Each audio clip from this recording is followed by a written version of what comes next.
¿Qué tal amigos? ¿Cómo están? Mi nombre es Nicolás Amelio Ortiz y hoy vamos a hablar sobre Once Upon a Time in Hollywood, Érase una vez en Hollywood. That was the best acting I've ever seen in my whole life.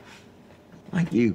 Once Upon a Time in Hollywood está dirigida por Quentin Tarantino y protagonizada por Leonardo DiCaprio y Brad Pitt. También tiene apariciones importantes de Margot Robbie, Al Pacino y la verdad que un elenco bastante interesante. Nos cuenta la historia de un actor en el año 1969 llamado Rick Dalton, que en este caso es Leonardo DiCaprio, que está teniendo un problema con su carrera. Él era un gran actor de Hollywood durante la década de la televisión, de hecho tuvo un programa de televisión al que le fue muy bien y ahora que está haciendo su transición al cine, o que por lo menos está intentando hacer una transición al cine, no está consiguiendo los papeles, los shows que está protagonizando no le va bien y digamos que ya está llegando a sus 40 años poco menos que despidiéndose de su carrera, lo cual le trae bastantes problemas personales y también algunos problemas en su trabajo. Por suerte él estará acompañado de Cliff Booth, su doble de riesgo, interpretado por Brad Pitt, que no solamente le brindará apoyo moral durante este periodo importante de su vida, sino que también lo acompañará en algunas de sus aventuras. Rick Dalton, el personaje el actor, vive en una casa en Hollywood Hills que queda en una calle muy conocida llamada Cielo Drive. La calle es medio infame porque justo en ese año donde transcurre la película también ocurrieron una serie de asesinatos terribles perpetrados por un grupo de asesinos conocido como la familia Manson. En líneas generales y sin entrar en spoilers, ¿qué me pareció Once Upon a Time in Hollywood? Me pareció fantástica. Es una película que me gustó mucho, que disfruté en muchos planos, que voy a tratar de explicarlos en esta reseña, no sé si me dará el tiempo, y también que volvería a ver una y otra vez. Es una película que aparte me dejó contento porque la anterior de Quentin Tarantino, The Hateful Eight, no es de mis favoritas del director, de hecho es la que menos me gusta de él, y por más de que la volví a ver no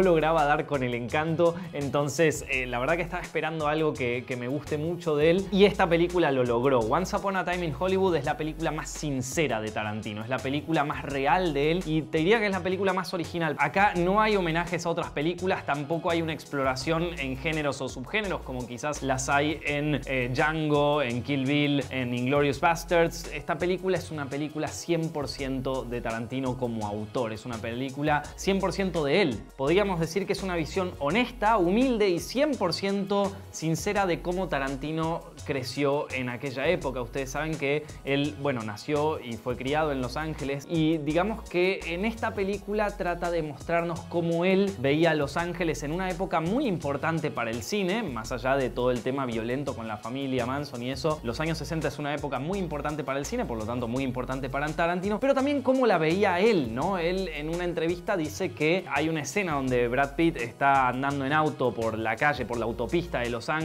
y se ven los distintos carteles de la calle y todo, y él dice que él así era como veía a su padrastro cuando estaba andando en el auto por la carretera. De hecho su padrastro tenía exactamente el mismo auto, entonces hay muchas cosas anecdóticas del director que quizás no están en sus películas, pero que en esta película sí están y por eso digo que es como más sincera en ese sentido. Por eso hay un interés particular en mostrarnos cómo se veía la tele en aquel momento, en mostrarnos la importancia que tenía el cine para las personas en aquel momento. Capaz que hasta busca una manera de entenderse a sí mismo como un producto de aquella época, ¿no? En cómo los personajes también escuchaban la radio en todo momento. No solo se escucha música que sale de las radios de los autos, sino también se escuchan los comerciales y eso va creando como todo un ambiente y un lugar completamente único. Un Los Ángeles muy especial y muy bien reconstruido, hay que decirlo. En esta película no hay nada hecho por computadora. Bueno, quizás sí, seguramente algo deben haber arreglado que se veía ahí en el fondo y que lo tuvieron que sacar en postproducción, pero más allá de eso, es una película donde todo el lugar está recreado, todo Los Ángeles está rearmado para que se vea como en aquella época y eso le da un tono muy particular, pero aparte también le da un tono muy personal. Se busca mucho que la ciudad de Los Ángeles se convierta en un personaje más. Tenemos escenas largas de Brad Pitt andando en auto, tenemos escenas de las luces de neón prendiéndose cuando se hace de noche, tenemos escenas realmente impactantes por su longitud y también en algunas películas donde la narración narrativa es lo más importante y donde la historia tiene que avanzar, acá Tarantino nos muestra una escena real de 10 minutos de Brad Pitt manejando su auto. Escenas así tan cotidianas y te diría de vagabundeo por la ciudad, ya no solamente no se hacen en las películas del día de hoy, sino que tampoco son aceptadas, pertenecen a un cine de otra época y hasta se nota en la película, ¿no? O sea, esta escena es muy similar en algún sentido, por lo menos ideológico, a lo que sería Taxi Driver con Robert De Niro deambulando por las calles de Nueva York, que tiene como el mismo tono. Obviamente son dos ciudades distintas y tiene como música distinta y todo, pero la intención quizás es la misma y mostrarnos más un personaje y no tanto una historia. Yo me puse a pensar en una película que transcurre en la misma época como The Nice Guys, es una película que salió en 2016, me parece que a mí me encanta, es una de mis películas preferidas, y en esa película se utiliza la época para mostrar una narrativa, ¿sí? Yo creo que en este caso Tarantino está utilizando una narrativa para mostrarnos una época en particular, y eso hace que la película sea única, sobre todo en un contexto histórico como el de este momento. O sea, ya no se hacen películas así. Y bueno, ya que hablamos de narrativa, ¿por qué no hablamos un poquito de la historia de Once Upon a Time in Hollywood? Que curiosamente es una película muy, como dicen los estadounidenses, character driven, ¿sí? Una película llevada por los personajes. Acá lo más importante de esta película son los personajes y su conflicto interno. No es una película de conflicto externo como quizás las anteriores de este director. Es parecida, por ejemplo, a Pulp Fiction, con la diferencia de que en Pulp Fiction la historia, o los personajes, perdón,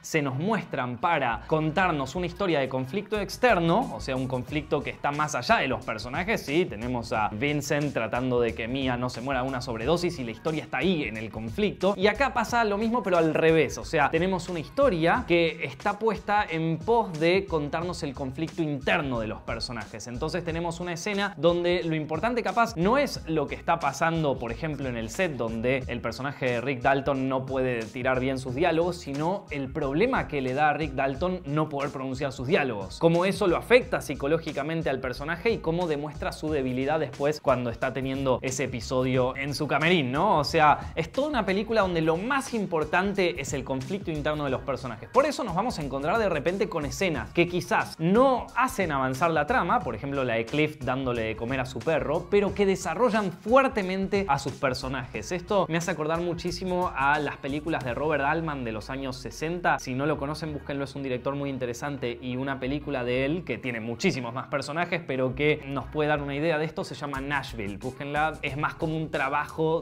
sobre los personajes que sobre la trama en general. Por eso también es difícil asignarle un género a esta película, que es un drama, es una comedia, es un thriller, por momentos hasta parece una película de terror ahí en esa escena del rancho de Spahn. O sea, no tiene un género particular, sino que explora distintos lugares y distintas cosas en Los Ángeles, pero el foco principal es la ciudad y estos dos protagonistas. Y también podemos contar al personaje de Sharon Tate, que si bien no sé si es tanto un protagonista en la película, digamos que tiene bastante peso porque, bueno, hay bastantes escenas con Sharon Tate en la película y la verdad que es un personaje bastante carismático. Margot Robbie, como siempre, la rompe como actriz y, bueno, además está decir que esta película está súper bien actuada. De hecho, el guión está armado todo para desarrollar personajes y justamente para darle pie a los actores a que se diviertan y que hagan un gran trabajo. Y justamente acá tenés dos actores, pero de primera línea. Tenés a Margot Robbie, que ya es una actriz excelente, y después tenés otros actores, por ejemplo, esta actriz Margaret Qualley, que es una de las chicas Manson, la que le hace dedo a Brad Pitt, que realmente es, o sea, la rompió en esta película. Me encantó su personaje, me encantó ella cómo con los ojos, con la cara, ya hace un trabajo magistral. A mí realmente me gustó mucho. Tarantino realmente sacó jugo a todos los actores en esta película y creo que para él debía ser lo más importante, junto con darle este tono especial a la ciudad. El único momento en la película donde realmente hay un conflicto fuerte y donde la trama avanza hacia un lugar específico es bien al final, y por eso ahora, chicos, voy a hablar de spoilers. Así que si todavía no vieron la película, asegúrense de dejar el video acá, porque lo que se viene son spoilers del final de Once Upon a Time, así que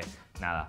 Spoilers. Ya avisé. Como seguramente muchos se dieron cuenta, el final de Once Upon a Time in Hollywood, de nuevo, al igual que en Inglourious Basterds, es como una resignificación de la historia. Yo me imaginaba cuando estaba viendo la película qué pensará alguien que nunca supo nada de los asesinatos de la familia Manson y todo eso. O sea, no se entiende muy bien, pero bueno, ya desde el principio el final está contado medio como un policial. Ya lo tenemos ahí a Kurt Russell haciendo el voiceover de los distintos horarios donde van pasando pasando las cosas. Entonces ya, ahora sí, vamos a tener a nuestros personajes en un epílogo, en una última aventura, parecido a la película Boogie Nights al final, cuando tienen su último problema. Bueno, tampoco les quiero spoilear Boogie Nights, pero cuando tienen la escena de las drogas. Acá el guión se pregunta algo totalmente absurdo, que es qué pasaría si estos 4 personajes de la familia Manson, en vez de haberse ido a la casa de Roman Polanski, donde estaba Sharon Tate, si hubieran ido a la casa de los vecinos, donde vivía un ex veterano de guerra bastante violento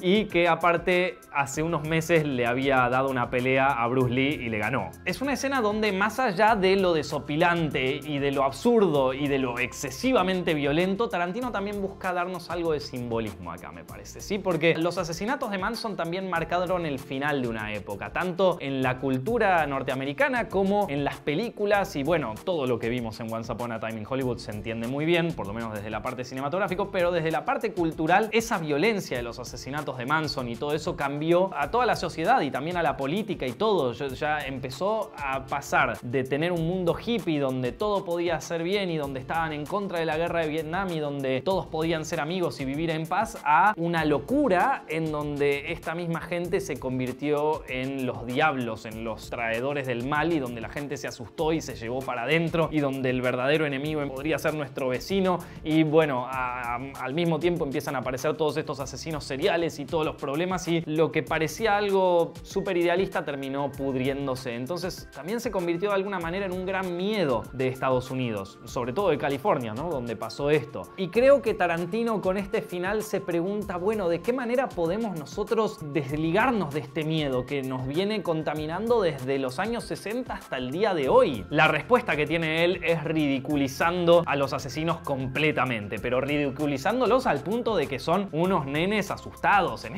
esta película hay un momento donde Tex dice una frase que dijo realmente en los asesinatos reales, que dice: soy el diablo, vengo por vos, o una cosa así, y Brad Pitt, Cliff, le contesta como: nah, ese no era tu nombre, vos tenías otro nombre más estúpido, una cosa así, y realmente los ridiculiza, y bueno, después directamente se hace una fiesta de violencia con todos. En un momento a mí me sorprendió, y acá es donde también pasa esto que pasa en muchas películas de Tarantino, que se pone en juego la percepción de la audiencia, porque en momentos yo me estaba riendo, pero por otro lado estaba pensando, bueno, si nunca hubieran pasado los asesinatos de los Manson, tenemos una escena donde Cliff está destruyendo. Cliff, por cierto, un personaje que fue seducido por una niña de, qué sé yo, 14, 15 años, y que también tiene una historia de quizás haber matado a su mujer a lo Barreda, ¿viste? Bueno, tenemos un personaje que cuando menos es cuestionable, destruyendo la cabeza de una mujer contra la pared, pero masivamente. Y yo, mientras estaba ahí en el cine, la primera vez no, porque era una función privada, pero la segunda vez veía gente alrededor mío muriéndose de risa en la película, y que claro, yo por otro lado decía, yo también me estoy muriendo de risa porque son los asesinatos y está todo bien, pero che, fuerte esto, cuando menos cruza todas las barreras de lo que podríamos considerar correcto en nuestra sociedad de ahora. Y aparte, no, me parece que ningún director se podría haber salido con la suya como Tarantino con una escena de esas al final. Bueno, y lo del lanzallamas ya es espectacular, o sea,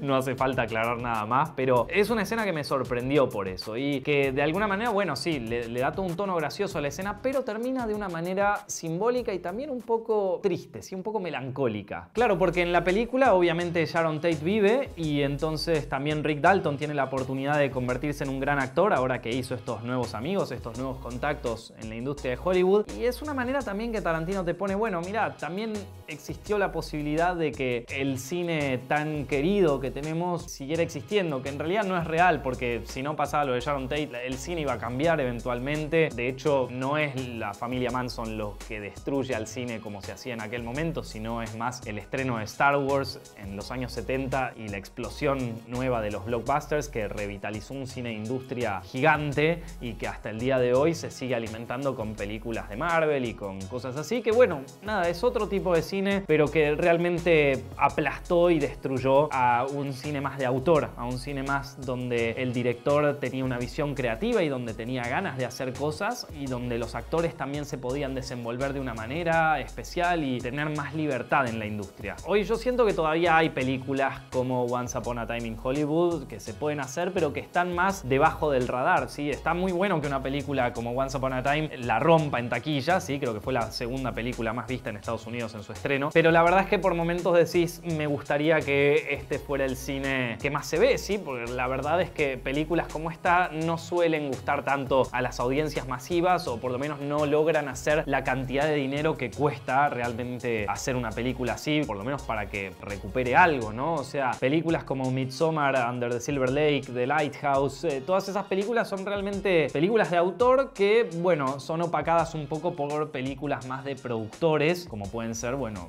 las películas gigantes de Marvel o las de Star Wars o lo que venga. Así que bueno, Once Upon a Time in Hollywood verdaderamente es una película que me gustó mucho. Llegó en un momento muy especial de mi carrera y me afectó de una manera especial también. Hace poco estuve filmando en Los Ángeles y entonces ver la ciudad y ver como ese amor al cine y a las cosas que se están creando y todo, realmente tuvo un impacto fuerte sobre mí, así que estoy muy contento de haberla visto y se las recomiendo muchísimo. Más allá de, bueno, del tema personal, es una gran película, así que no dejen de verla, que capaz les abre como la puerta a un montón de otras películas, desde películas de Roman Polanski o Sharon Tate hasta películas de aquella época que pueden realmente volverlos locos y hacerlos verdaderamente amantes del cine. Así que gracias por ver este video. Si les gustó, por favor no se olviden de dejar su like ahí abajo, compartirlo con algún amigo y suscribirse a Zepfilms para más sobre sus películas favoritas. Mi nombre es Nicolás Amelio Ortiz. Nos estamos viendo la semana que viene.